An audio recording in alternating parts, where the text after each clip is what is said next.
எல்லாரும் நம்முடைய கரங்களை நல்லா உயர்த்தி ஒரே ஒரு அல்லேலூயா சத்தமா சொல்லலாமா? ಎಲ್ಲರೂ ஹல்லேலூயா ஹல்லேலூயா ஹல்லேலூயா. தேவன் உங்களை ஆசீர்வதிப்பாராக. ದೇವರು ನಮ್ಮನ್ನು ಆಶೀರ್ವದಿಸಲಿ. வேதத்துல ஒரு வசனத்தை வாசிக்கலாம். ವೇದದಲ್ಲಿ ಒಂದು ವಚನವನ್ನು ಓದಬಹುದು. 1 சாமுவேலின் புத்தகம் 1 ಸಮುವೇಲನ ಪುಸ್ತಕ 25ஆம் அதிகாரம் 25ನೇ ಅಧ್ಯಾಯ 6ஆம் வசனம். 6ನೇ ವಚನ. கவனிங்க. 1 சாமுவேல் 25:6. 1 ಸಮುವೇಲನು 25:6. அவனை நோக்கி ಅವನನ್ನು ನೋಡಿ, நீர் வாழ்க, ನಿನಗೆ ಶುಭವಾಗಲಿ, உமக்கு சமாதானமும், ನಿನಗೆ ಸಮಾಧಾನವು, உம்முடைய வீட்டுக்கு சமாதானமும், ನಿನ್ನ ಮನೆಗೆ ಸಮಾಧಾನವು, உமக்கு உண்டான எல்லாவற்றிற்கும் சமாதானமும் உண்டாவதாக என்று அவனை வாழ்த்தி, ನಿನಗೆ ಉಂಟಾಗಿರುವಂತ ಯಾವುದಕ್ಕೂ ಸಮಾಧಾನವು ಉಂಟಾಗಲಿ ಎಂಬುದಾಗಿ ಆತನಿಗೆ ಶುಭವನ್ನು ಕೋರಿ, நீர் வாழ்க, ನಿನಗೆ ಶುಭವಾಗಲಿ, உமக்கு சமாதானமும், ನಿನಗೆ ಸಮಾಧಾನವು, உம்முடைய வீட்டுக்கு சமாதானமும், ನಿನ್ನ ಮನೆಗೆ ಸಮಾಧಾನವು, உமக்கு உண்டான எல்லாவற்றுக்கும் ನಿನಗೆ ಉಂಟಾಗಿರುವಂತ ಯಾವುದಕ್ಕೂ சமாதானமும் உண்டாவதாக. ಸಮಾಧಾನವು ಉಂಟಾಗಲಿ. யாரெல்லாம் சமாதானத்தை விரும்புறீங்க? ಯಾರೆಲ್ಲ ಸಮಾಧಾನವನ್ನ ಪ್ರಿಯಪಡುತ್ತಾ ಇದ್ದೀರಿ? நல்ல கையில உயர்த்துங்க. ಎಲ್ಲರೂ ಕೈಗಳನ್ನ ಮೇಲಕ್ಕೆತ್ತಿ. ஆண்டவர் நமக்கு எவ்வளவோ வாக்குத்தத்தங்களை கொடுத்திருக்கிறார். ಕರ್ತನು ನಮಗೆ ಎಷ್ಟೆಲ್ಲಾ ವಾಗ್ದಾನ ವಚನವನ್ನು ಕೊಟ್ಟಿದ್ದಾನೆ. அதுல முக்கியமான வாக்குத்தத்தம் இது. ಅದು ನಿಶ್ಚಯವಾದ ಒಂದು ಪ್ರಮಾಣದ ವಾಗ್ದಾನವಿದು. இந்த சபைக்கு எத்தனையோ வருஷமா நான் வரேன். ಈ ಒಂದು ಸಭೆಗೆ ಎಷ್ಟೋ ವರ್ಷಗಳಿಂದ ನಾನು ಬರುತ್ತಾ ಇದ್ದೇನೆ. மெய்யாகவே கர்த்தர் சபையை வளர்த்து வருகின்றார். ನಿಶ್ಚಯವಾಗಿ ಈ ಒಂದು ಕರ್ತನ ಸಭೆಯನ್ನು ಆಶೀರ್ವದಿಸುವಂತವನಾಗಿದ್ದಾನೆ. சபை என்பது கர்த்தருடைய சரீரம். ಸಭೆ ಎಂಬುದು ಕರ್ತನ ಒಂದು ಶರೀರವು. அப்படிதானே? ಹಾಗೆ ಅಲ್ಲವೇ? கர்த்தர் அவருடைய சரீரமாக இதை கருதுகின்றார் இல்லைங்களா? ತನ್ನ ಶರೀರವಾಗಿ ಒಂದು ಸಭೆಯನ್ನು ಇಟ್ಟಿದ್ದಾನೆ ಅಲ್ಲವೇ? பாருங்க, இந்த சபையில வரக்கூடிய ஒவ்வொரு மக்களும் ಈ ಒಂದು ಸಭೆಗೆ ಬರುವಂತ ಪ್ರತಿ ಒಬ್ಬೊಬ್ಬ ಮಕ್ಕಳು சமாதானம் உள்ள மக்களா இருக்க வேண்டும். ಸಮಾಧಾನವುಳ್ಳಂತ ಮಕ್ಕಳಾಗಿ ಇರಬೇಕು. பர்சனல் லைஃப்ல சமாதானம் வேணும். ತಮ್ಮ ವೈಯಕ್ತಿಕ ಜೀವನದಲ್ಲಿ ಸಮಾಧಾನವುಳ್ಳವರಾಗಿರಬೇಕು. உங்களுடைய வீட்டுல சமாதானம் வேணும். ನಿಮ್ಮ ಮನೆಗಳಲ್ಲಿ ಸಮಾಧಾನವೂ ಇರಬೇಕು. உங்களுக்கு என்னென்ன இருக்குதோ அத்தனையும் சமாதானம் வேணும். ನಿಮಗೆ ಏನೇನು ಇದೆಯೋ ಅಷ್ಟರಲ್ಲಿ ನಿಮಗೆ ಸಮಾಧಾನವಾಗಿರಬೇಕು. புரியுதா? ಅರ್ಥವಾಗುತ್ತಿದೆಯಾ? புரியுதா? ಅರ್ಥವಾಗುತ್ತಿದೆಯಾ? இதுல யாரெல்லாம் தமிழ் தெரிஞ்சவங்க இருக்கிறீங்க? ಇದರಲ್ಲಿ ಯಾರೆಲ್ಲ ತಮಿಳು ತಿಳಿದಂತವರಾಗಿ ಇದ್ದೀರಿ? ஓகே, ஆண்டவர் உங்களை ஆசீர்வதிக்கட்டும். ಕರ್ತನು ನಿಮ್ಮನ್ನು ಆಶೀರ್ವದಿಸಲಿ. முதலாவது நீங்க சமாதானமா இருக்கணும். ಮೊದಲನೇದಾಗಿ ನೀವು ಸಮಾಧಾನವುಳ್ಳವರಾಗಿ ಇರಬೇಕು. அப்படிதானே? ಹಾಗೆಯೇ சர்ச்சுக்கு வரும்போது எப்படி வரணும்? ಸಭೆಗೆ ಬರುವಾಗ ಹೇಗೆ ಬರಬೇಕು? சமாதானமா வரணும். ಸಮಾಧಾನದೊಂದಿಗೆ ಬರಬೇಕು. எப்படி வரணும்? ಹೇಗೆ ಬರಬೇಕು? சமாதானமா வரணும். ಸಮಾಧಾನದೊಂದಿಗೆ ಬರಬೇಕು. இரண்டாவது உங்க வீட்டுல சமாதானம் வேணும். ಎರಡನೇದಾಗಿ ನಿಮ್ಮ ಗೃಹಗಳಲ್ಲಿ ಸಮಾಧಾನವಿರಬೇಕು. உங்க கணவர், உங்களுடைய மனைவி, ನಿಮ್ಮ ಗಂಡ ಅಥವಾ ಹೆಂಡತಿ, உங்களுடைய பிள்ளைகள், ನಿಮ್ಮ ಮಕ್ಕಳು, வீட்டுல உள்ள பெரியவங்க, ನಿಮ್ಮ ಮನೆಯಲ್ಲಿರುವಂತ ಹೆತ್ತ எல்லாருக்குள்ளயும் சமாதானம் வேணும். ಎಲ್ಲರಲ್ಲಿಯೂ ಸಮಾಧಾನವಿರಬೇಕು. குடும்பத்துல ஒருத்தவங்க ரட்சிக்கப்பட்டு ಕುಟುಂಬದಲ್ಲಿ ಒಬ್ಬರು ರಕ್ಷಣೆ ಹೊಂದಲ್ಪಟ್ಟು மற்றவங்க ரட்சிக்கப்படாம இருந்தா சமாதானம் இருக்காது. ಇತರ ರಕ್ಷಣೆ ಹೊಂದಿದ ಹೋಗಿದ್ದರೆ ಅವರಲ್ಲಿ ಸಮಾಧಾನವಿರುವುದಿಲ್ಲ. வரும்போதே சண்டை போடுவாங்க இல்லைங்களா? ಜಗಳವನ್ನು ಆಡಿಕೊಂಡು ಬರುತ್ತಾರಲ್ಲವೇ? உண்டா இல்லையா? ಹೌದಾ ಇಲ್ಲವೇ? அப்போ உங்க வீட்டுக்கு என்ன வேணும்? ಹಾಗಾದ್ರೆ ಒಂದು ಮನೆಗೆ ಏನು ಬೇಕೋ? சமாதானம். ಸಮಾಧಾನವು. எல்லாரும் சொல்லுங்க. ಎಲ್ಲರೂ ಹೇಳಿರಿ. சமாதானம். ಸಮಾಧಾನವು. சத்தமா சொல்லுங்க. ಶಬ್ದವಾಗಿ. உங்களுக்கு சமாதானம் வேணும், உங்களுடைய வீட்டுக்கு சமாதானம் வேணும். ನಿಮಗೂ ಸಮಾಧಾನವೂ ಬೇಕು, ನಿಮ್ಮ ಮನೆಗೂ ಸಮಾಧಾನವೂ ಬೇಕು. உங்களுக்கு உண்டான எல்லாவற்றுக்கும் சமாதானம் வேணும். ನಿಮಗೆ ಉಂಟಾಗಿರುವಂತ ಯಾವುದಕ್ಕೂ ಸಮಾಧಾನವೂ ಬೇಕು. நீங்க ஒரு வேலை பார்க்கறீங்கன்னா அந்த வேலையில சமாதானம் வேணும். ನೀವು ಒಂದು ಕೆಲಸವನ್ನ ಮಾಡುತ್ತಾ ಇದ್ದೀರಿ ಅಂತಂದ್ರೆ ಆ ಒಂದು ಕೆಲಸದಲ್ಲಿ ಸಮಾಧಾನವಿರಬೇಕು. உங்க பிள்ளைகள் படிக்கிறாங்கன்னா படிப்புல சமாதானம் ನಿಮ್ಮ வேணும். ಮಕ್ಕಳು ವಿದ್ಯಾಭ್ಯಾಸವನ್ನ ಮಾಡುತ್ತಾ ಇದ್ದಾರೆ ಅಂದ್ರೆ ಆ ಒಂದು ವಿದ್ಯಾಭ್ಯಾಸದಲ್ಲಿ ಸಮಾಧಾನವಿರಬೇಕು. நீங்க ஒரு ஏரியால இருந்தா அந்த ஏரியாவுல சமாதானம் வேணும். ನೀವಿರುವಂತ ಕಾರ್ಯಗಳಲ್ಲಿ ಅವರಿಗೂ ಸಮಾಧಾನವಿರಬೇಕು. உங்க நேபர்ஸ் கூட நல்ல சமாதானம் வேணும். ನಿಮಗೆ ಉಂಟಾಗಿರುವಂತ ಕಾರ್ಯಗಳು ಸಮಾಧಾನವಿರಬೇಕು. எங்க போனாலும் சமாதானம் வேணும். ಎಲ್ಲಿ ಹೋದರೂ ಸಮಾಧಾನವಿರಬೇಕು இல்லைங்களா? ಹೌದಲ್ಲವೇ? இப்ப ஆலயத்துக்கு வருகிறோம் இல்லைங்களா? ಈಗ ಆಲಯಕ್ಕೆ ಬರುತ್ತಾ ಇದ್ದೀರಲ್ಲವೇ? நம்ம வேண்டிக்கொள்ளக்கூடிய முக்கியமான ஒரு பிரேயர் பாயிண்ட் இது. ನಾವು ಸಭೆಗೆ ಬಂದು ಬೇಡಿಕೊಳ್ಳುವಂತದ್ದು ಪ್ರಾಮುಖ್ಯವಾಗಿ ಪ್ರಾರ್ಥನೆ ಮಾಡುವಂತದ್ದು. எல்லாரும் சமாதானமா இருக்கணும். ಎಲ್ಲರೂ ಸಹ ಸಮಾಧಾನವಾಗಿರಬೇಕು. அப்படிதானே? ಹಾಗೆ ಅಲ್ಲವೇ? எல்லாரும் எப்படி இருக்கணும்? ಎಲ್ಲರೂ ಹೇಗಿರಬೇಕು? சமாதானமா இருக்கணும். ಸಮಾಧಾನವಾಗಿರಬೇಕು. பாருங்க, ஒரு 2 வாரத்துக்கு முன்னாடி தான் பெங்களூர்ல ಗವರ್ಮೆಂಟ್ ಮಾರಿடுச்சு இல்லைங்களா? ಈ ಒಂದು 2 ವಾರಕ್ಕೆ ಮುಂಚಿತವಾಗಿ ಒಂದು ಬೆಂಗಳೂರಿನಲ್ಲಿ ಗವರ್ಮೆಂಟ್ ಸರ್ಕಾರವು ಮಾರ್ಪಟ್ಟಿತ್ತಲ್ಲವೇ? இப்ப ಯಾರು? ಬಿಜೆಪಿ இல்லைங்களா? ಈಗ ಯಾರು ಬಿಜೆಪಿಯಲ್ಲಿ ಇಲ್ಲ. அப்ப பிஜேபி கவர்மெண்ட் இருந்தாலும் நம்முடைய ஆத்மனசு சர்ச்சுக்கு சமாதானம் வேணும். ಹಾಗಾದ್ರೆ ಬಿಜೆಪಿ ಸರ್ಕಾರ ಇದ್ರೂ ಆತ್ಮನಿಸು ಸಭೆಗೆ ಸಮಾಧಾನವಿರಬೇಕು. புரியுதா உங்களுக்கு? ಅರ್ಥವಾಗುತ್ತಿದೆಯಾ ನಿಮಗೆ? வரும்போது உங்களுடைய பாஸ்டர் அருமையா சொன்னாரு. ಬರುವಾಗ ನಿಮ್ಮ ಬೋಧಕರು ಸುಂದರವಾಗಿ ಹೇಳಿದರು. கன்னடா பீப்புள்ஸ் ரொம்ப பேர் சர்ச்சுக்கு வராங்க. ಕನ್ನಡವನ್ನು ಆರಾಧನೆ ಮಾಡುವಂತ ಮಕ್ಕಳು ಅಧಿಕವಾಗಿ ಸಭೆಗೆ ಬರುತ್ತಿದ್ದಾರೆ. நான் நெக்ஸ்ட் வரும்போது உங்க பாஸ்டர் சொல்லணும். ನಾನು ಮತ್ತೆ ಬರುವಾಗ ನಿಮ್ಮ ಬೋಧಕರು ಹೇಳಬೇಕು. பிஜேபி காரங்க ரொம்ப பேர் சர்ச்சுக்கு வராங்க. யாரெல்லாம் விரும்புறீங்க? ಯಾರೆಲ್ಲ ಪ್ರಿಯಪಡುತ್ತೀರಿ? நல்ல கரங்களை தட்டுங்க.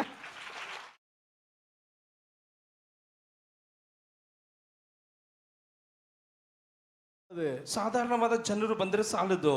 ಯಾರು வந்து உட்காரணும்? ಯಾರು ಬಂದು ಕುಳಿತುಕೊಳ್ಳಬೇಕು? பிஜேபி காரங்க.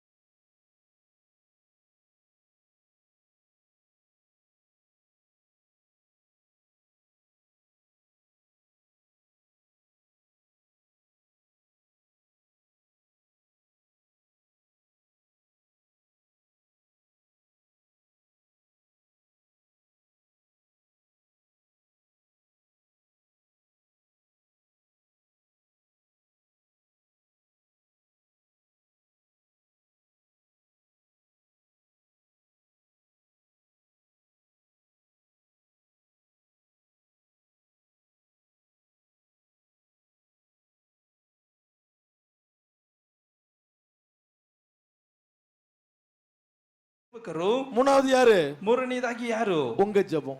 ಸತ್ಯವನ್ನು ಹೇಳಬೇಕು. Yes or no? ಹೌದಾ ಇಲ್ಲವೇ? நீங்க எந்த அளவு ஜெபம் பண்றீங்களோ அந்த அளவு சபை டெவலப்மெண்ட் ஆகும். ನೀವು ಎಷ್ಟು ಮಟ್ಟಿಗೆ ಪ್ರಾರ್ಥನೆ ಮಾಡುತ್ತೀರೋ ಅಷ್ಟು ಮಟ್ಟಿಗೆ ಸಭೆಯು ಅಭಿವೃದ್ಧಿ ಆಗುವಂತದ್ದು. உங்களுடைய குடும்ப டெவலப்மெண்ட் ஆகும். ನಿಮ್ಮ ಕುಟುಂಬವು ಅಭಿವೃದ್ಧಿ ಆಗುವಂತದ್ದು. பெங்களூர் பட்டணம் டெவலப்மெண்ட் ஆகும். ಬೆಂಗಳೂರು ಪಟ್ಟಣವನ್ನು கர்நாடகா டெவலப்மெண்ட் ஆகும். ಆ ರೀತಿಗೆ ಪಟ್ಟಣವನ್ನು ಅಭಿವೃದ್ಧಿ ಮಾಡುವಂತದ್ದು. சரிதானே? ಸರಿ ಅಲ್ಲವೇ? கொஞ்சம் சவுண்ட் வச்சுக்க சொல்லுங்க. கொஞ்சம் சவுண்ட் வேணும். கொஞ்சம் சவுண்ட். ஓகேங்களா? இப்போ திருமறை கூறுகிறது, ಈಗ ತಿರುಮಲೆಯನ್ನು ಹೇಳುತ್ತಾ ಇದೆ, நீங்க சுகமாய் வாழ வேண்டும், ನೀವು ಸೌಖ್ಯವಾಗಿ ಜೀವಿಸಬೇಕು, உங்களுக்கு சமாதானமும், ನಿಮಗೆ ಸಮಾಧಾನವು, உங்களுடைய வீட்டுக்கு சமாதானமும், ನಿಮ್ಮ ಗೃಹಗಳಿಗೆ ಸಮಾಧಾನವು, உங்களுக்கு உண்டான எல்லாவற்றுக்கும் ನಿಮಗೆ ಉಂಟಾಗಿರುವಂತ ಯಾವುದಕ್ಕೂ சமாதானமும் உண்டாக வேண்டும். ಸಮಾಧಾನ ಉಂಟಾಗಲಿ. விரும்புறீங்களா? ಪ್ರಿಯಪಡುತ್ತಿದ್ದೀರಾ? விரும்புறீங்களா? ಪ್ರಿಯಪಡುತ್ತಿದ್ದೀರಾ? நாங்க வேதத்துல படிக்கிறோம், ನಾವು ವೇದದಲ್ಲಿ ಓದುತ್ತೇವೆ பரலோக பாஷை. ಪರಲೋಕದ ಭಾಷೆ. என்ன பாஷை? ಯಾವ ಭಾಷೆ? பரலோக பாஷை. ಪರಲೋಕದ ಭಾಷೆ. பாருங்க, இங்க வரும்போது ஒரு சகோதரர் அருமையா கர்நாடகால வர்ஷிப் பண்ணாரு, கன்னடால வர்ஷிப் பண்ணாரு. ಇಲ್ಲಿ ಬರುವಾಗ ಒಂದು ಸಹೋದರರು ಕನ್ನಡದ ಅಥವಾ ತಮಿಳಿನಲ್ಲಿ ಸುಂದರವಾಗಿ ಆ ಒಂದು ಆರಾಧನೆ ನಡೆಸಿದರು. பரலோகத்துல ஆராதனை உண்டு, ಪರಲೋಕದಲ್ಲಿ ಆರಾಧನೆ ಉಂಟು. பூலோகத்திலும் எத்தனையோ சர்ச்சில் ஆண்டவர் ஆராதிக்கிறாங்க. ಭೂಲೋಕದಲ್ಲಿ ಎಷ್ಟೋ ಸಭೆಗಳಲ್ಲಿ ದೇವರನ್ನು ಆರಾಧನೆ ಮಾಡುತ್ತಿದ್ದಾರೆ. உண்மையிலே இந்த இடத்துல உட்கார்ந்து ಕಣ್ಣ ಮೂಡಿ ஆராதிக்கும் போது ಯಥಾರ್ಥವಾಗಿ ಈ ಒಂದು ಸ್ಥಾನದಲ್ಲಿ ಕುಳಿತು ಕಣ್ಣುಗಳನ್ನು ಮುಚ್ಚಿಕೊಂಡು ಆರಾಧನೆ ಮಾಡುವಾಗ பரலோகத்தினுடைய சாயல் அப்படியே கண்டேன். ಪರಲೋಕದಲ್ಲಿರುವಂತಹ ಒಂದು ರೂಪವನ್ನು ಹಾಗೆಯೇ அவ்வளவு சந்தோஷமா இருந்ததுங்க. ಅಷ್ಟು ಸುಂದರವಾಗಿತ್ತು. என்னுடைய வாழ்க்கையில எனக்கு ஆண்டவர் விசேஷத்தை கிஃப்ட் கொடுத்திருக்கிறாரு. ನನ್ನ ಜೀವಿತದಲ್ಲಿ ಕರ್ತನು ವಿಶೇಷವಾದ ವರವನ್ನು ಕೊಟ್ಟಿದ್ದಾನೆ. எல்லா ஊழியர்களும் கொடுத்திருப்பாரு, ಎಲ್ಲಾ ದೇವ ಸೇವಕರಿಗೂ ಕೊಟ್ಟಿರುತ್ತಾನೆ. வெளிப்படுத்தின விசேஷத்துல ಪ್ರಕಟಣೆಯ ಪುಸ್ತಕದಲ್ಲಿ எடுக்கண்டான் டைம் இல்ல, உங்க பாஸ்டர் 20 நிமிஷத்தோட முடிக்க சொல்லி இருக்கிறாரு.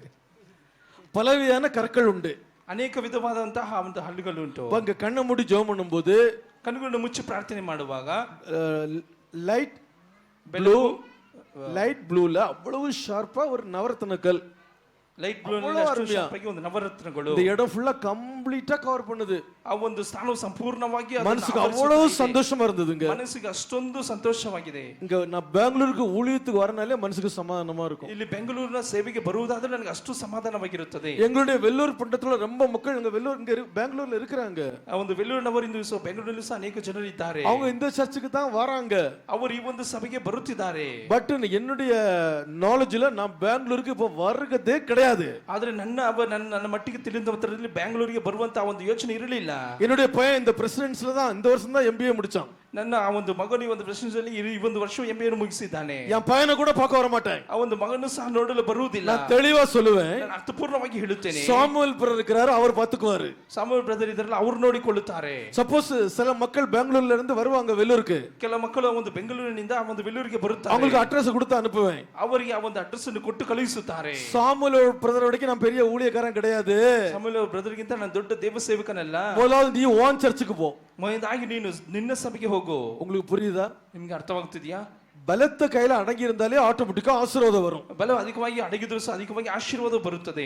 உங்களுக்கு ஆண்டவர் ஒரு சர்ச்சை கொடுத்திருக்கிறாரு, ನಿಮಗೆಂಬುದಾಗಿ ದೇವರು ಒಂದು ಸಭೆಯನ್ನು ಕೊಟ್ಟಿದ್ದಾನೆ. உங்களுக்கு ஆண்டவர் ஒரு ஊழியக்காரரை கொடுத்திருக்கிறாரு, ನಿಮಗೆಂಬುದಾಗಿ ದೇವರು ಒಬ್ಬ ಸೇವಕರನ್ನು ಕೊಟ್ಟಿದ್ದಾನೆ. உங்களுக்கு ஆண்டவர் ஒரு ஊழியக்காரியை கொடுத்திருக்கிறாரு, ನಿಮಗಾಗಿ ದೇವರು ಒಂದು ಸೇವೆಯನ್ನು ಕೊಟ್ಟಿದ್ದಾನೆ. உங்களுக்கு ஆண்டவர் அருமையான 3 பிள்ளைகளை கொடுத்திருக்கிறாரு, ನಿಮಗಾಗಿ ಸುಂದರವಾಗಿ ದೇವರು 3 ಮಕ್ಕಳನ್ನು ಕೊಟ್ಟಿದ್ದಾನೆ. இரவும் போலும் ஜெபம் பண்றாங்க, உபவாசம் போடுறாங்க, ರಾತ್ರಿಯಾಗಲೂ ಪ್ರಾರ್ಥನೆ ಮಾಡುತ್ತಾ ಇದ್ದಾರೆ, ಉಪವಾಸ ಮಾಡುತ್ತಾ ಇದ್ದಾರೆ. உங்க பாஸ்டர் எங்க போனாலும் அவருடைய நோக்கம் ஃபுல்லா அங்கதான் இருக்கும். ನಿಮ್ಮ ಬೋಧಕರು ಎಲ್ಲಿಗೆ ಹೊರಟರು ಸಹ ಆ ಉದ್ದೇಶ ಸಂಪೂರ್ಣವಾಗಿ ಇಲ್ಲಿಯೇ ಇರುತ್ತದೆ. இப்படிப்பட்ட அருமையான சபையில நீங்க இருக்கிறீங்க. ಈ ರೀತಿ ಉಳ್ಳ ಸುಂದರವಾದ ಸಭೆಯಲ್ಲಿ ನೀವು ಇದ್ದೀರಿ.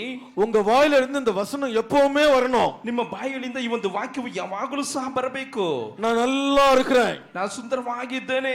எல்லாரும் சொல்லுங்க, நான் நல்லா இருக்கிறேன், ನಾನು ಚೆನ್ನಾಗಿದ್ದೇನೆ, நான் சமாதானமா இருக்கிறேன், ನಾನು ಸಮಾಧಾನವಾಗಿದ್ದೇನೆ, என் வீட்டுல சமாதானமா இருக்குது, ನನ್ನ ಮನೆಯಲ್ಲಿ ಸಮಾಧಾನವಿದೆ, என்னுடைய கணவர் என்னுடைய பிள்ளைகள் என்கிட்ட அன்பா இருக்கிறாங்க, ನನ್ನ ಗಂಡ ಅಥವಾ ನನ್ನ ಮಕ್ಕಳು ನನ್ನ ಬಳಿ ಸಮಾಧಾನದೊಂದಿಗೆ ಇದ್ದಾರೆ, நான் செய்யற எல்லா வேலையிலும் எனக்கு சமாதானம் கிடைக்குது, ನಾನು ಮಾಡುವ ಯಾವ ಕಾರ್ಯಗಳು ನನಗೆ ಸಮಾಧಾನವು ದೊರಕುತ್ತಾ ಇದೆ, என்ன பாக்குறவங்க சமாதானமா இருக்கிறாங்க, ನಾನು ಕಾಣುವಂತವರು ಸಮಾಧಾನದೊಂದಿಗೆ ಇದ್ದಾರೆ, என்னோட கூட பேசுறவங்க சமாதானமா இருக்கிறாங்க, ನನ್ನೊಂದಿಗೆ ಮಾತನಾಡುವಂತವರು ಸಮಾಧಾನದೊಂದಿಗೆ ಇದ್ದಾರೆ. ஆண்டவரா இயேசு கிறிஸ்துவுக்கு ஒரு பேர் உண்டு. ಕರ್ತನಾಗಿರುವ ಯೇಸು ಕ್ರಿಸ್ತನಿಗೆ ಹೆಸರು ಉಂಟು. அவர் சமாதானத்தின் பிரபு. ಆತನು ಸಮಾಧಾನದ ಕರ್ತನು. நம்முடைய ஆண்டவருடைய பேர் என்ன? ನಮ್ಮ ಕರ್ತನ ಹೆಸರೇನು? சமாதான பிரபு. ಆತನು ಸಮಾಧಾನ ಕರ್ತನು. அப்ப நம்முடைய வாழ்க்கையில் எப்பொழுதுமே சமாதான நதியை போல இருக்கணும். ಹಾಗಾದ್ರೆ ನಮ್ಮ ಜೀವಿತದಲ್ಲಿ ಯಾವಾಗಲೂ ಸಮಾಧಾನವು ನದಿಯ ಹಾಗೆ ಉರಿಯುತ್ತಾ ಇರಬೇಕು. அந்த வேர்ட்ஸ் பழையபடி நீங்க கன்னடத்துல படிங்க. 1 சாமுவேல் 26 1 ಸಾಮುವೇಲ 25:6.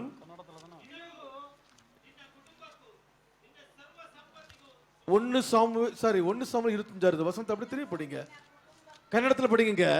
நீர் வாழ்க, உமக்கு சமாதானமும் உம்முடைய வீட்டுக்கு சமாதானமும் உமக்கு உண்டான எல்லாவற்றுக்கும் சமாதானம் உண்டாவதாக. அப்படி ನಿನಗೂ ನಿನ್ನ ಕುಟುಂಬಕ್ಕೂ ನಿನ್ನ ಸರ್ವ ಸಂಪತ್ತಿಗೂ ಶುಭವಾಗಲಿ. வேணுமா? ಬೇಕಾ? வேணுமா? ಬೇಕಾ? எல்லா கரங்களை தட்டி ஆண்டவரை மகிமைப்படுத்துங்க. ಎಲ್ಲರೂ ಕರಗಳನ್ನು ತಟ್ಟಿ எல்லா கரங்களை தட்டி வாயை திறந்து, ஆண்டவரே எனக்கு சமாதானம், என்னுடைய வீட்டுக்கு சமாதானம், எனக்கு உண்டான எல்லாவற்றுக்கும் சமாதானம். ಕರ್ತನೆ, ನನಗೂ ನನ್ನ ಮನೆಗೂ ನನ್ನಿಂದ ಯಾವುದಕ್ಕೂ ಸಮಾಧಾನ ಉಂಟಾಗಲಿ ಎಂಬುದಾಗಿ ಬಾಯಿ ತೆರೆದು ಹೇಳಿರಿ. நீங்க இங்க வரும்போதும் சமாதானமா வரணும், போகும்போதும் சமாதானமா போகணும். ನೀವು ಬರುವಾಗ ಸಮಾಧಾನದೊಂದಿಗೆ ಬರಬೇಕು, ಹೋಗುವಾಗಲೂ ಸಮಾಧಾನದೊಂದಿಗೆ ಹೋಗಬೇಕು. என்ன ப்ராப்ளம் வந்தாலும் சொல்லணும், என்ற தேவன் சமாதானத்தின் தேவன். ಯಾವ ಸಮಸ್ಯೆ ಬಂದರೂ ಹೇಳಬೇಕು, ನನ್ನ ದೇವರು ಸಮಾಧಾನದ ಕರ್ತನೆಂದು. சமாதானமா மெசேஜ் கேளுங்க. ಸಮಾಧಾನದಲ್ಲಿ ಆ ಒಂದು ಆಶೀರ್ವಾದ ಅಡಗಿಇದೆ. யோவான் ಯೋಹಾನನು 14:27 வாசிங்க. 14:27. யோவான் 14:27. ಯೋಹಾನನು 14:27. சமாதானத்தை உங்களுக்கு வைத்து போகிறேன், என்னுடைய சமாதானத்தையே உங்களுக்கு கொடுக்கிறேன். உலகம் கொடுக்கிற பிரகாரம் நான் உங்களுக்கு கொடுக்கிறதில்லை. உங்கள் இருதயம் கலங்காமலும் பயப்படாமலும் இருப்பதாக. வாசிங்க. ಶಾಂತಿಯನ್ನು ನಿಮಗೆ ಬಿಟ್ಟು ಹೋಗುತ್ತೇನೆ, ನನ್ನಲ್ಲಿರುವಂತಹ ಶಾಂತಿಯನ್ನು ನಿಮಗೆ ಕೊಡುತ್ತೇನೆ. ಲೋಕವು ಕೊಡುವ ರೀತಿಯಿಂದ ನಾನು ನಿಮಗೆ ಕೊಡುವುದಿಲ್ಲ. நீங்க உங்க பிள்ளைகளுக்கு எதையும் கிஃப்டா கொடுக்கலாம். ನೀವು ನಿಮ್ಮ ಮಕ್ಕಳಿಗೆ ಯಾವುದನ್ನು ಬೇಕಾದರೂ ಸಹ ಒಂದು ಬಹುಮಾನವನ್ನಾಗಿ ಕೊಡಬಹುದು. நல்ல ಡ್ರೆಸ್ வாங்கி கொடுக்குறீங்க, ಒಳ್ಳೆಯ ಒಂದು ಬಹುಮಾನವನ್ನು ಕೊಡುತ್ತಾ ಇದ್ದೀರಿ, நல்ல ಎಜುಕೇಶನ್ கொடுக்குறீங்க, ಒಳ್ಳೆಯ ವಿದ್ಯಾಭ್ಯಾಸವನ್ನು ಕೊಡುತ್ತಾ ಇದ್ದೀರಿ, நல்ல வேலைகளுக்கு நீங்க என்ன செய்றீங்க, ಒಳ್ಳೆಯ ಕೆಲಸಗಳನ್ನು ತೆಗೆದವರು ಏನು ಮಾಡುತ್ತಾ ಇದ್ದೀರಿ, சான்ஸ் ஏற்படுத்தி கொடுக்குறீங்க, ನೀವು ಅವರಿಗೆ ಉಪಯೋಗವನ್ನು ಮಾಡಿ ಕೊಡುತ್ತಾ ಇದ್ದೀರಿ, நல்ல கணவன் நல்ல மனைவி பார்த்து கொடுக்குறீங்க, ಒಳ್ಳೆಯ ಗಂಡ ಅಥವಾ ಹೆಂಡತಿಯನ್ನು ನೋಡಿ ಕೊಡುತ್ತಾ ಇದ್ದೀರಿ, நல்ல வீட்டை கொடுக்குறீங்க இல்லைங்களா? ಒಳ್ಳೆಯ ಮನೆಯನ್ನು ಕೊಡುತ್ತಾ ಇದ್ದೀರಲ್ಲವೇ? உங்களுக்கு உண்டான எல்லாம் யாருக்குரியது? ನಿಮಗೆ ಉಂಟಾಂತ ಯಾವುದು ಸಹ ಯಾರಿಗೆ ಸಂಬಂಧಪಟ್ಟ ಉಳ್ಳದ್ದು? உங்க பிள்ளைகளுக்கு, ನಿಮ್ಮ யாருக்கு? ಮಕ್ಕಳಿಗೆ. அப்படித்தானே? ಹಾಗೆ ಅಲ್ಲವೇ? அப்படித்தானங்க? ಹೌದಲ್ಲವೇ? நான் பேசுற தமிழ் புரியலையா? புரியுதா புரியலையா? ಅರ್ಥವಾಗುತ್ತಿದೆಯಾ ಅಥವಾ ಇಲ್ಲವೇ? நீங்க கஷ்டப்பட்டு சம்பாதிக்கிறீங்க, யாருக்காக?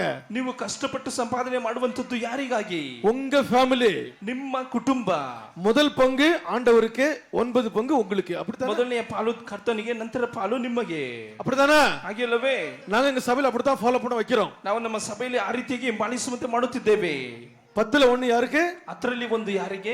ஆண்டவருக்கு. ಕರ್ತನಿಗೆ. 10ல 9 யாருக்கு? ಅದರಲ್ಲಿ 9 ಯಾರಿಗೆ? நமக்கு.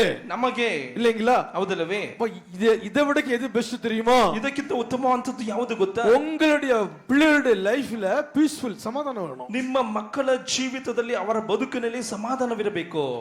உங்க போதகர் யூடியூப்ல அருமையாட்டு ஒரு ஷார்ட் மெசேஜ் போட்டிருந்தாரு. ನಿಮ್ಮ ಬೋಧಕರು ಆ ಒಂದು ಯೂಟ್ಯೂಬ್ ನಲ್ಲಿ ಸುಂದರವಾದ ಒಂದು ಹಾಡನ್ನು ಹಾಕಿದ್ದರು. நான் எல்லாத்தையும் பார்ப்பேன். ನಾನು ಎಲ್ಲವನ್ನೂ ನೋಡುತ್ತೇನೆ. பெண்களுக்கு எப்படிலாம் மேக்கப் பண்றாங்கன்னு. ಆ ಒಂದು ಹೆಣ್ಣು ಮಕ್ಕಳು ಇಂದು ಯಾವ ವಿಧದಲ್ಲಿ ಅಲಂಕಾರ ಮಾಡಿಕೊಳ್ಳುತ್ತಿದ್ದಾರೆ. யாரெல்லாம் பாத்தீங்க?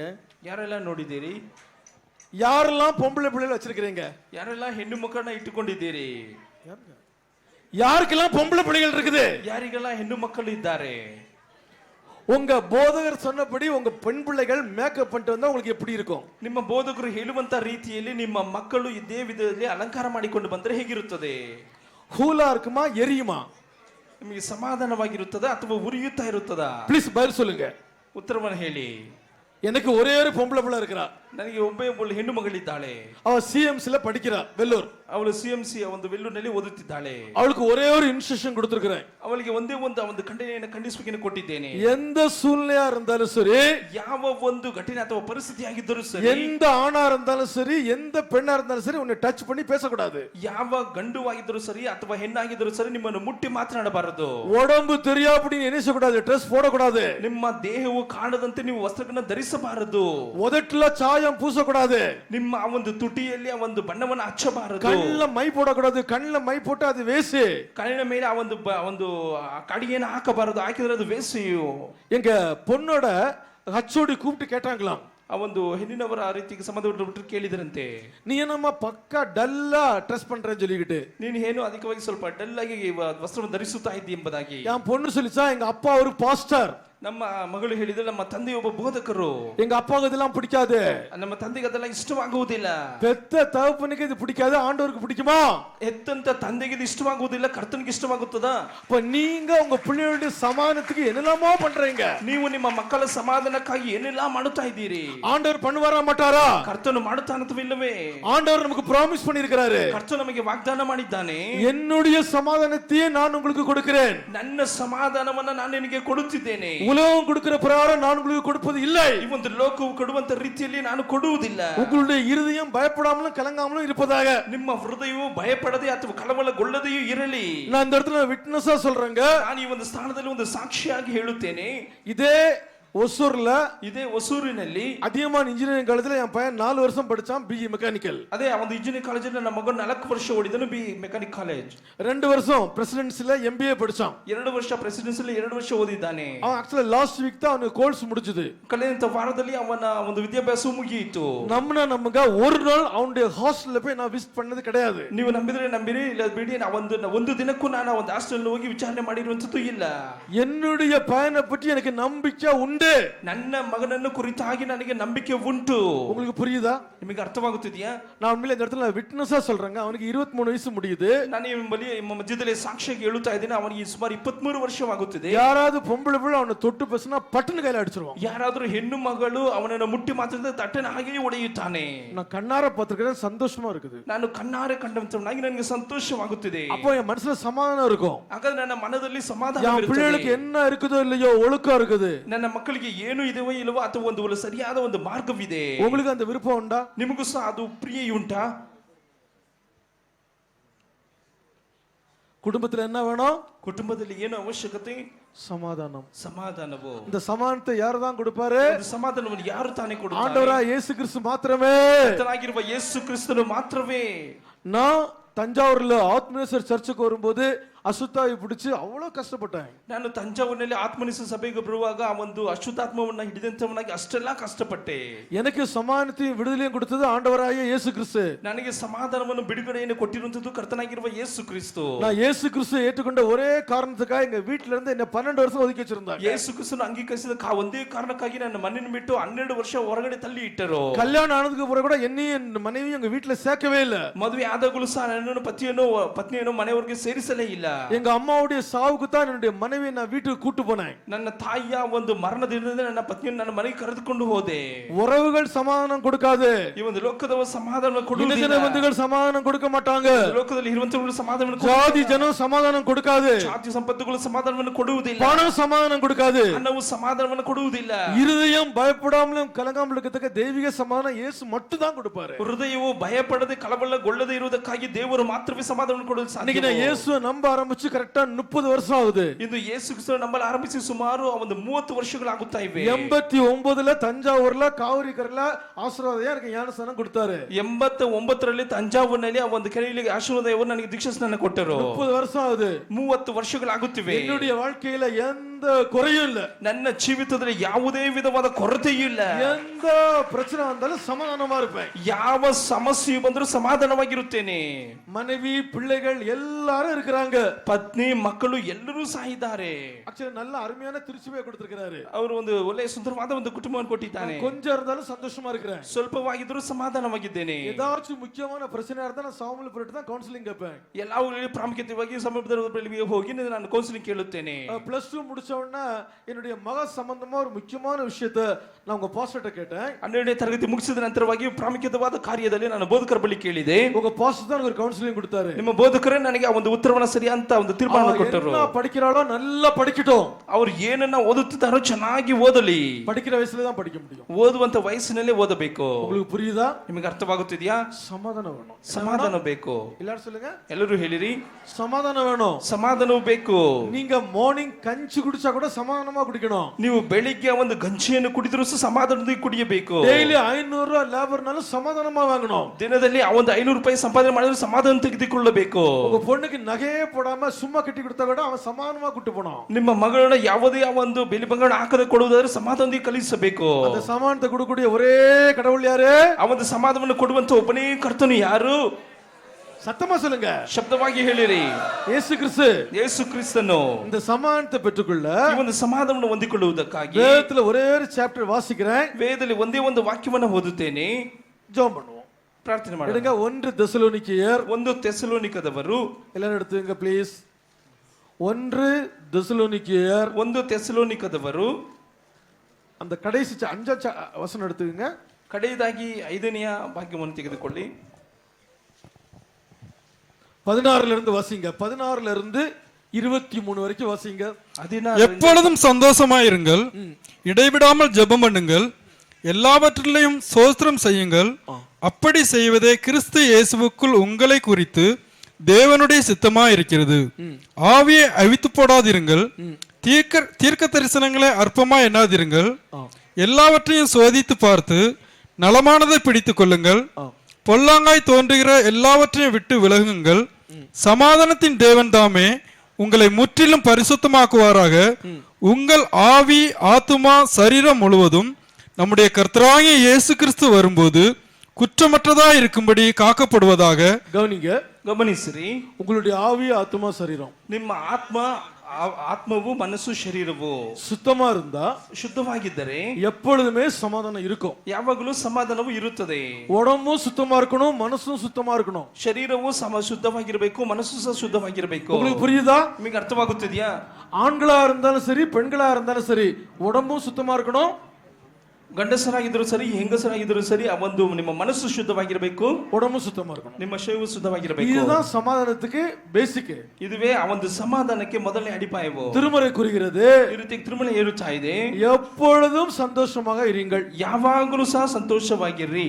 இருக்க முடியுமா? ಹೇಳಲು ಸಾಧ್ಯವೇ? இருக்க முடியுமா? ಹೇಳಲು ಸಾಧ್ಯವೇ? கத்துக்குங்க. ಕಲಿತುಕೊಳ್ಳಿರಿ. கவலைப்படுறதுனால கூட்டவும் முடியாது, குறைக்கவும் முடியாது. ಚಿಂತೆ ಪಡುವುದರಿಂದ ಸೇರಿಸಲು ಸಾಧ್ಯವಿಲ್ಲ, ಅದನ್ನು ಕಡಿಮೆ ಮಾಡಲು ಸಾಧ್ಯವಿಲ್ಲ.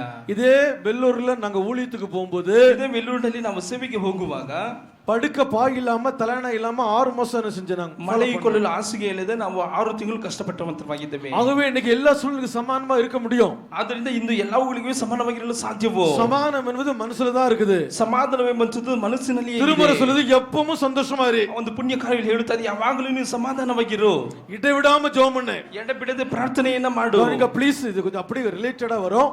ನೀನು ಸಮಾಧಾನವಿದ್ದರೆ ಹಾಗೆ ಸ್ವಂತವಾಗಿ ಬರುತ್ತದೆಯಾ? உடம்பும் மனசும் சுத்தமா இருந்தா எப்பவும் சந்தோஷமா இருப்பீங்க. ದೇಹವು ಮನಸ್ಸು ಸಮಾಧಾನವಾಗಿದ್ದರೆ ಯಾವಾಗಲೂ ನೀವು ಸಮಾಧಾನದೊಂದಿಗಿರುತ್ತೀರಿ. புரியுதா உங்களுக்கு? ಅರ್ಥವಾಗುತ್ತಿದೆಯಾ? புரியுதா? ಅರ್ಥವಾಗುತ್ತಿದೆಯಾ? உடம்பும் மனசும் சுத்தமா இருந்தா எங்க போனாலும் எந்த சூழ்நிலையிலும் சமாதானமா இருப்பீங்க. ದೇಹವು ಮನಸ್ಸು ಶುದ್ಧವಾಗಿದ್ದರೆ ಎಲ್ಲಿಗೆ ಹೊರಟರು ಏನು ಮಾಡಿದ್ರು ಸಮಾಧಾನವಾಗಿರುತ್ತೀರಿ. எப்பொழுதும் சந்தோஷமா இருந்தா நீங்க என்ன செய்வீங்க? இடைவிடாம ஜெபம் பண்ணுவீங்க. ಯಾವಾಗಲೂ ಸಮಾಧಾನವಾಗಿದ್ದರೆ ನೀವು ಎಡೆಬಿಡದೆ ಪ್ರಾರ್ಥನೆಯನ್ನ ಮಾಡುತ್ತೀರಿ. இடைவிடாம ஜெபம் பண்ணா எல்லாத்துக்கும் ஸ்தோத்திரம் சொல்லுவீங்க. ಎಡೆಬಿಡದೆ ಪ್ರಾರ್ಥನೆ ಮಾಡಿದ್ರೆ ಎಲ್ಲವುಗಳಿಗೂ ಸ್ತೋತ್ರವನ್ನು ಸಲ್ಲಿಸುತ್ತೀರಿ. நீங்க ஸ்தோத்திரம் சொல்லுடைய பழக்கம் இருந்தா ஆவியா அவித்து போட மாட்டீங்க. ನೀವು ಸ್ತೋತ್ರವನ್ನು ಹೇಳುವ ಅಭ್ಯಾಸವನ್ನು ಇಟ್ಟುಕೊಂಡಿದ್ದರೆ ನೀವು ஒவ்வொரு நாளும் ಆತ್ಮವನ್ನು ಮಾಡುವುದಿಲ್ಲ. பெரியவங்க இல்லைங்களா? ಒಂದು ಕಾರ್ಯದಲ್ಲಿ ನೀವು ಅಭಿಷೇಕವನ್ನು ಹೊಂದಿಕೊಳ್ಳುತ್ತೀರಲ್ಲವೇ? எந்த பிரச்சனை வந்தாலும் சரிங்க, ಯಾವ ಸಮಸ್ಯೆ ಬಂದಿದ್ರೂ ಸರಿ, நீங்க முட்டி முட்டி அபிஷேகத்துல ஜெபம் பண்ணுங்க. ನೀವು ಮೊಣಕಾಲೂರು ಅಭಿಷೇಕದಲ್ಲಿ ಪ್ರಾರ್ಥನೆ ಮಾಡಿ எப்படிப்பட்ட பிரச்சனையும் ஆண்டவர் என்ன செய்வார்? விடுதலையை கொடுப்பார். ಯಾವ ರೀತಿಯಂತ ಸಮಸ್ಯೆ ಆಗಿದ್ದರೂ ಕರ್ತನು ಬಿಡುಗಡೆಯನ್ನು ಕೊಡುತ್ತಾನೆ. பரவாயில்லைங்க, ಯಾವ ಸಮಸ್ಯೆ ಆಗಿದ್ದರೂ ಸರಿ, ஒருத்தங்க சரியா ஜெபம் பண்றாங்கன்னா ಯಥಾರ್ಥವಾಗಿ ನೀನು ಪ್ರಾರ್ಥನೆ ಮಾಡುವುದಾದರೆ எதுவுமே பண்ண முடியாது. ಆ ಒಂದು ಸಮಸ್ಯೆನಿಗೆ ಏನೇನು ಮಾಡಲಾರದು. சமாதானம் வேணும்னா, ಹಾಗಾದ್ರೆ ಸಮಾಧಾನ ಬೇಕೆಂದರೆ சமாதானத்தை கொடுக்கிறது யாரு? ಸಮಾಧಾನ ಕೊಡುವಂತದ್ದು ಯಾರು? ஜீசஸ். ಕರ್ತನು. ஜீசஸ். ಯೇಸು அந்த சமாதானம் உங்களுக்கு எப்பொழுதுமே பெர்மனண்டா கிடைக்கணும்னு சொன்னா, ಆ ಒಂದು ಸಮಾಧಾನವು ಶಾಶ್ವತವಾಗಿ ನಿನಗೆ ದೊರಕಬೇಕೆಂದರೆ, உங்க இருதயம் பயப்படாம கலங்காம இருக்கணும்னா, ನಿಮ್ಮ ಹೃದಯವು ಭಯಪಡದೆ ಕದಲದೆ ಇರಬೇಕೆಂದರೆ, உடம்பு மனசும் சுத்தமா இருக்கணும். ದೇಹವು ಮನಸ್ಸು ಶುದ್ಧವಾಗಿರಬೇಕು. புரியுதா? ಅರ್ಥವಾಗುತ್ತಿದೆಯಾ? உடம்பு மனசு சுத்தமா இருந்தா ದೇಹವು ಮನಸ್ಸು ಶುದ್ಧವಾಗಿದ್ದರೆ எப்பவுமே சந்தோஷமா இருப்பீங்க. ಯಾವಾಗಲೂ ಸಂತೋಷವಾಗಿರುತ್ತೀರಿ. இடைவிடாம ஜெபம் பண்ணுவீங்க. ಎಡಬಿಡದೆ ಪ್ರಾರ್ಥನೆಯನ್ನು ಮಾಡುತ್ತೀರಿ. எல்லாத்துக்கும் ஸ்தோத்திரம் போடுவீங்க. ಎಲ್ಲದರಲ್ಲಿಯೂ ಸ್ತೋತ್ರವನ್ನು ಹಾಕುತ್ತೀರಿ. ஆவியை அவித்து போட மாட்டீங்க. ಆತ್ಮವನ್ನು ತಣ್ಣಗೆ ಮಾಡುವುದಿಲ್ಲ. தீர்க்கதரிசனத்தை அற்பமா நினைக்கவே மாட்டீங்க. ಆ ಒಂದು ಪ್ರವಾದನೆಯನ್ನು ನೀವು ಅಲ್ಪವಾಗಿ ಎನಿಸುವುದಿಲ್ಲ. எத்தனை பேர் என்கிட்ட சாட்சி சொல்லி இருக்காங்க? ಎಷ್ಟು ಜನರ ಬಳಿ ಸಾಕ್ಷಿಯನ್ನು ಹೇಳಿದ್ದಾರೆ. இங்க வெள்ளிக்கிழமை சனிக்கிழமை ஒரு உபவாச கூட்டம் உண்டா? ಒಂದು ಶುಕ್ರವಾರ ಮತ್ತು ಶನಿವಾರ ಉಪವಾಸ ಪಾಡ್ತಿದೆ. வெள்ளியா சனியா? ಶುಕ್ರವಾರ. அங்க வந்த மக்கள் என்று சொல்லி இருக்காங்க. ಅಲ್ಲಿ ಮಕ್ಕಳ ಬಳಿ ಹೇಳಿದ್ದಾರೆ. அங்க பிரச்சனையோட வரக்கூடிய மக்களுக்கு, ಅಲ್ಲಿ ಸಮಸ್ಯೆಗಳೊಂದಿಗೆ ಬರುವಂತ ಮಕ್ಕಳಿಗೆ உங்க பாஸ்டர் என்கொயரி பண்ணாமையே பிரச்சனை சொல்லி ஜெபம் பண்ணுவாராம். ನಿಮ್ಮ ಒಂದು ಬೋಧಕರು ಯಾವ ರೀತಿಯಲ್ಲಿ ಕರೆಯದೆ ಆ ಒಂದು ನಿಮಗಾಗಿ ಪ್ರಾರ್ಥನೆ யார்ட்ட வந்து ಮಾಡುತ್ತಾರೆ. சொல்லி இருக்காங்க? ಯಾವ ರೀತಿಯಾಗಿ ಸಾಕ್ಷಿ நான் ಹೇಳಿದ್ದಾರೆ. மீட்டிங் போயிருக்கிறோம் பாஸ்டர். ನಾವು ಈ ಒಂದು ಮೀಟಿಂಗ್ ಆ ಒಂದು ಕೂಡ ಆರಾಧನೆಗೆ ಹೋಗಿದ್ದೇವೆ. எங்களுக்கு சாமுவேல் பாஸ்டருக்கு எங்களை பத்தி எதுவுமே தெரியாது. ನಮ್ಮ ಕುರಿತಾಗಿ ಸಾಮುವೇಲ್ ಬೋಧಕರವರಿಗೆ ಏನು ಗೊತ್ತಿಲ್ಲ. பட் நான் என்ன ட்ரெஸ் போட்டிருக்கிறேன், ಆದ್ರೆ ನಾನು ಯಾವ ವಸ್ತ್ರವನ್ನು ಧರಿಸಿದ್ದೇನೆ, எனக்கு என்ன ப்ராப்ளம், ನನಗೆ ಯಾವ ಸಮಸ್ಯೆ ಇದೆ, என்ன சொல்யூஷன் பாஸ்டர் சொல்லி இருக்காரு, ಅದಕ್ಕೆ ಏನು ಆ ಒಂದು ಸಮಸ್ಯೆ ಪರಿಹಾರ ಎಂಬುದಾಗಿ ನಿಮ್ಮ ಬೋಧಕರು ಹೇಳಿದ್ದಾರೆ. நான் சொல்லுவேன், ನಾನು ಹೇಳುತ್ತೇನೆ, சொன்னார்ல ஃபாலோ பண்ணு. ಹೇಳಿದರೆ ನೀವು ಹಿಂಬಾಲಿಸಿರಿ. ஓகேவா? ಹೌದಲ್ಲವೇ? சொன்னார்ல ஃபாலோ பண்ணு. ಅವರು ಹೇಳಿದರೆ ಹಿಂಬಾಲಿಸಿರಿ. அப்ப தீர்க்கதரிசனத்தை என்ன சொல்றது? அற்பமா? ಹಾಗಾದ್ರೆ ಪ್ರವಾದನೆ ಹೇಳುತ್ತಿದ್ದಾರೆ ಅಲ್ಪವಾಗಿ. கிறிஸ்துவ வாழ்க்கையில நீங்க தீர்க்கதரிசனத்தை அற்பமா நினைச்சீங்கன்னா சரி வராது. ಕ್ರೈಸ್ತ ಜೀವಿತದಲ್ಲಿ ಪ್ರವಾದನೆ ನೀವು ಅಲ್ಪವಾಗಿ ಎನಿಸುವುದರಿಂದ ಅದು ಸರಿ ಬರುವುದಿಲ್ಲ. தீர்க்கதரிசனத்தை அற்பமா நினைக்க கூடாது. ಆ ಒಂದು ಪ್ರವಾದನೆ ನೀವು ಅಲ್ಪವಾಗಿ ಲೆಕ್ಕ ಮಾಡಬಾರದು. எல்லாத்தையும் டெஸ்ட் பண்ணுங்க. ಎಲ್ಲವನ್ನ ನೀವು ಪರೀಕ್ಷಿಸಿ ನೋಡಿ. நல்லதை பிடிச்சுக்குங்க. ಒಳ್ಳೆಯದನ್ನ ಹಿಡಿದುಕೊಳ್ಳಿ. ஓகேங்களா? என்னோட பர்சனல் அனுபவம் சொல்றேன். ನಿಮ್ಮ ಮಧ್ಯದ ನನ್ನ ಪ್ರಸ್ತುತಿಯನ್ನು ಹೇಳುತ್ತೇನೆ. எல்லாத்தையும் நல்லா டெஸ்ட் பண்ணி பாரு. ಎಲ್ಲವನ್ನ ಚೆನ್ನಾಗಿ ಪರೀಕ್ಷೆ ಮಾಡಿ ನೋಡಿರಿ. இத பிடிச்சுக்கோ. ಇದು ಯಾವುದನ್ನ ಹಿಡಿದುಕೋ? நல்லத மாத்திரம் பிடிச்சுக்க. ಒಳ್ಳೆಯದನ್ನ ಮಾತ್ರ ಹಿಡಿದುಕೋ. எது ராங்கோ, ಯಾವುದು ತಪ್ಪೋ ஒதுங்கிருங்க. ಹಾಗೆ ಅಗಲಿಸಿರಿ. ஒருத்தங்க உங்களை பார்க்கும்போது தெரியணும், ಒಬ್ಬನು ನಿಮ್ಮನ್ನು ಕಾಣುವಾಗ ಗೊತ್ತಾಗಬೇಕು, நல்லதா கெட்டதா, ಒಳ್ಳೆಯದಾ ಅಥವಾ ಕೆಟ್ಟದಾ. இப்ப சில ஆட் கொடுக்கறாங்க, ಈ ರೀತಿಗೆ ಅವರು ಯಾವ ಕೊಡುತ್ತಾರೆ, நீங்க எல்லாம் பாப்பீங்க, ನೀವೆಲ್ಲರೂ ಕಾಣುತ್ತಾ நீங்க ಇದ್ದೀರಿ. பார்க்கலன்னு போய் சொல்லக்கூடாது. ನೀವು ನೋಡುತ್ತಿಲ್ಲ ಎಂಬುದಾಗಿ ಸುಳ್ಳು ಹೇಳಬಾರದು. குட் டச், பேட் டச், ಒಳ್ಳೆಯ ಮುಟ್ಟುವಿಕೆ ಮತ್ತು ಕೆಟ್ಟದಾಗಿ ಮುಟ್ಟುವಂತದ್ದು. யாரெல்லாம் பாத்துக்கிறீங்க? ಯಾರೆಲ್ಲ ಕಂಡಿದ್ದೀರಿ? நீங்க செல் யூஸ் பண்ணா ஆட் வரும். ನೀವು ಸೆಟ್ ಯೂಸ್ ಮಾಡಿದ್ರೆ பேட் டச். பிள்ளைகளுக்கு சொல்லி கொடுக்கணும், இது குட் டச், இது ஓகேங்களா? ಮಕ್ಕಳು ನೀವು ಹೇಳಿಕೊಡಬೇಕು, ಇದು ಒಳ್ಳೆಯದು ಇದು ಕೆಟ್ಟದ್ದು ಎಂಬುದಾಗಿ. நான் என் பொண்ணுக்கு சொல்லி கொடுக்கறேனா? ನಾನು ನನ್ನ ಮಗಳಿಗೆ ಹೇಳಿಕೊಡುತ್ತಾ ಇದ್ದೇನಲ್ಲ. நான் என் பையனுக்கு சொல்லி கொடுக்கறேனா? ನಾನು ನನ್ನ ಗಂಡು ಮಗನಿಗೆ ಹೇಳಿಕೊಡುತ್ತಾ ಇದ್ದೇನೆ. திருச்சபை மக்களுக்கு சொல்லி கொடுக்கறேனா? ನಾನು ಕ್ರೈಸ್ತ ಮಕ್ಕಳಿಗೆ ಹೇಳಿಕೊಡುತ್ತಾ ಇದ್ದೇನಲ್ಲ. திருச்சபை யூத்ல என்ன அப்பா தான் கூப்பிடுவாங்க. ನನ್ನ ಸಭೆಯ ಮಕ್ಕಳು ನನ್ನ ಅಪ್ಪ ಎಂಬುದಾಗಿ நான் ಕರೆಯುತ್ತಾರೆ. அப்படி தான் பழகுறேன். ನಾನು ಆ ರೀತಿಯಾಗಿ ಅಭ್ಯಾಸಗೊಳ್ಳುತ್ತಾ ಇದ್ದೇವೆ. என்ன விட அது டாப் தான் உங்க பாஸ்டர் பழகுவாரு. ನನ್ನ ರೀತಿ ಅದಕ್ಕಿಂತ ಉತ್ತಮವಾಗಿ ನಿಮ್ಮ ಬೋಧಕರು ஓகேங்களா? எல்லாத்தையும் சோதிச்சு பாரு. ನಿಮ್ಮ ಎಲ್ಲವನ್ನ ಶೋಧಿಸಿ ನೋಡಿರಿ. நல்லதை பிடிச்சுக்கோ, ಒಳ್ಳೆಯದನ್ನ ಹಿಡಿದುಕೋ, எதை விட்டு ஒதுங்கிரு. ಯಾವುದನ್ನು ಬಿಟ್ಟು ಹಗಲು. எது ராங்கோ நீங்க என்ன செய்யணும்? ಯಾವ್ದು ತಪ್ಪೋ ಅದನ್ನು ಬಿಟ್ಟು ನೀವೇನು ಮಾಡಬೇಕು? நான் சொல்லி தர மாட்டேன், ನಾನು ಹೇಳಿಕೊಡುವುದಿಲ್ಲ. உங்க போதகர் சொல்லி தருவாரு. லிமிட்டா ನಿಮ್ಮ ಬೋಧಕರು ಹೇಳಿಕೊಡುತ್ತಾರೆ, ಅದನ್ನು ಲಿಮಿಟ್ ಆಗಿ. உங்க கையில என்ன இருக்குது? பைபிள் இருக்குது இல்லையா? ನಿಮ್ಮ ಕರದಲ್ಲಿ ವೇದವಿದೆಯಲ್ಲ, பைபிளை ஒழுங்கா படிங்க. ಆ ಒಂದು ವೇದವನ್ನ ಸರಿಯಾಗಿ ஜெபம் ಓದಿರಿ, பண்ணுங்க, ಪ್ರಾರ್ಥನೆ ಮಾಡಿರಿ, அபிஷேகத்தை பெற்றுக்கொள்ளுங்க, ಅಭಿಷೇಕವನ್ನು ಹೊಂದಿಕೊಳ್ಳಿರಿ. சத்திய ஆவியானவர் ಆ ಒಂದು ಸತ್ಯ ಆತ್ಮವನ್ನು சகல சத்தியத்துக்குள்ளோ ಸಕಲ ಸತ್ಯದಲ್ಲಿಯೂ உங்களை வழி நடத்துவார். ನಿಮ್ಮನ್ನು ಮಾರ್ಗ ನಡೆಸುತ್ತಾನೆ. அப்படி கண்ணை முடுக்க ஒரு ஜெபம் பண்றேன். ಹಾಗೆ ಕಣ್ಣನ್ನು ಮುಚ್ಚಿ ಪ್ರಾರ್ಥನೆ ಮಾಡೋಣ. நம்முடைய தேவன் சமாதானத்தின் தேவன். ನಮ್ಮ ದೇವರು ಸಮಾಧಾನದ ದೇವರು. அவர் நமக்கு கொடுத்திருக்கிற பெரிய பொக்கிஷம் சமாதானம். ಆತ ನಮಗೆ ಕೊಟ್ಟಿರುವಂತ ದೊಡ್ಡ ಪೊಕ್ಕಸ ಅಥವಾ ನಿಧಿಯು ಸಮಾಧಾನವು. அந்த சமாதானத்தை நம்ம பெற்றுக்கொள்ளும் போது, ಆ ಒಂದು ಸಮಾಧಾನವನ್ನು ನಾವು ಹೊಂದಿಕೊಳ್ಳುವಾಗ நம்முடைய இருதயம் பயப்படாது, கலங்காது. ನಿಮ್ಮ ಹೃದಯವು ಭಯಪಡುವುದಿಲ್ಲ ಮತ್ತು ಕಲಗುವುದಿಲ್ಲ. உங்களுக்கு சமாதானம் வேணும், ನಿಮಗೂ ಸಮಾಧಾನವು ಬೇಕು. உங்களுடைய வீட்டுக்கு சமாதானம் வேணும், ನಿಮ್ಮ ಮನೆಗೂ ಸಮಾಧಾನವು ಬೇಕು. உங்களுடைய பொருட்களுக்கு சமாதானம் வேணும், ನಿಮ್ಮ ವಸ್ತುಗಳಿಗೆ ಸಮಾಧಾನ ಬೇಕು. உங்க வீட்டுல எல்லாவற்றுக்கும் சமாதானம் வேணும். ನಿಮ್ಮಲ್ಲಿರುವಂತ ಯಾವುದಕ್ಕೂ ಸಮಾಧಾನವು ಬೇಕು. சமாதானம் வேணும்னா ಸಮಾಧಾನವು ಬೇಕೆಂದರೆ உடம்பையும் மனசையும் சுத்தமா வச்சுக்குங்க. ದೇಹವನ್ನು ಮನಸ್ಸನ್ನು ಪರಿಶುದ್ಧವಾಗಿಟ್ಟುಕೊಳ್ಳಬೇಕು. உடம்பு மனசு சுத்தமா இருந்தா, ಮನಸ್ಸು ಮತ್ತು ದೇಹವು ಶುದ್ಧವಾಗಿದ್ದರೆ எப்பொழுதும் சந்தோஷமா இருப்பீங்க. ಯಾವಾಗಲೂ ಸಂತೋಷವಾಗಿ விடாம ஜெபம் பண்ணுவீங்க. ಎಡಬಿಡದ ಪ್ರಾರ್ಥನೆ ಮಾಡುತ್ತೀರಿ. எல்லாவற்றிலும் ஸ்தோத்திரம் செய்வீங்க. ಎಲ್ಲವುಗಳಲ್ಲಿಯೂ ಸ್ತೋತ್ರವನ್ನು ಮಾಡುತ್ತೀರಿ. ஆவியை அவித்து போட மாட்டீங்க. ಆತ್ಮವನ್ನು ತಣ್ಣಗೆ ಮಾಡುವುದಿಲ್ಲ. ப்ராபசிய அசால்ட்டா நினைக்க மாட்டீங்க. ಆ ರೀತಿಗೆ ಪ್ರವಾದನೆಯನ್ನು ನೀವು ಅಲಕ್ಷ್ಯವಾಗಿ ಎನಿಸುವುದಿಲ್ಲ. எல்லாத்தையும் டெஸ்ட் பண்ணுவீங்க. ಎಲ್ಲವನ್ನ ನೀವು ಪರೀಕ್ಷೆ ಮಾಡಿ ನೋಡುತ್ತೀರಿ. ಹಿಡಿದುಕೊಳ್ಳುತ್ತೀರಿ நல்லத மாத்திரம் பிடிச்சுக்குவீங்க. ಒಳ್ಳೆಯದನ್ನು ಮಾತ್ರ ನೀವು ಹಿಡಿದುಕೊಳ್ಳುತ್ತೀರಿ ராங் எல்லாம் நீங்க என்ன செய்வீங்க? அவாய்ட் பண்ணிடுவீங்க இல்லைங்களா? ಕೆಟ್ಟದನ್ನೆಲ್ಲವೂ ನೀವೇನು ಮಾಡಿರಿ ಅದಕ್ಕೆ ತಡ ಮಾಡಿಬಿಡಿರಿ. கர்த்தாவே இந்த கிருபையை திருச்சபை மக்களுக்கு தாரும். உம்முடைய நாமம் மையப்படட்டும்.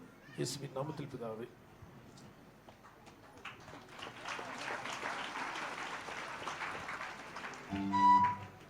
ஹல்லேலூயா ಹಲ್ಲೆಲೂಯಾ ஹல்லேலூயா. ಹಲ್ಲೆಲೂಯಾ. நல்லதொரு செய்தியை கேட்டீங்க. ಚೆನ್ನಾಗಿ ಸಂದೇಶವನ್ನು ಕೇಳಿದ್ದೀರಿ. செய்தியை கொடுத்த அருமையான ಸಂದೇಶವನ್ನು ಕೊಟ್ಟಿದ್ದ ಪ್ರಿಯವಂತ நெகேமியா அவர்களுக்காக, அவருடைய குடும்பத்துக்காக, ஊழியத்துக்காக எல்லாரும் கரங்களை உயர்த்தி கர்த்தரை நன்றியோடு ஸ்தோத்திரிப்போம். நம்முடைய மகனையும் நம்முடைய குடும்பத்தையும் சபையையும் கர்த்தர் தொடர்ந்து ஆசீர்வதிக்கட்டும். ஹல்லேலூயா ಹಲ್ಲೆಲೂಯಾ ஹல்லேலூயா. ಹಲ್ಲೆಲೂಯಾ.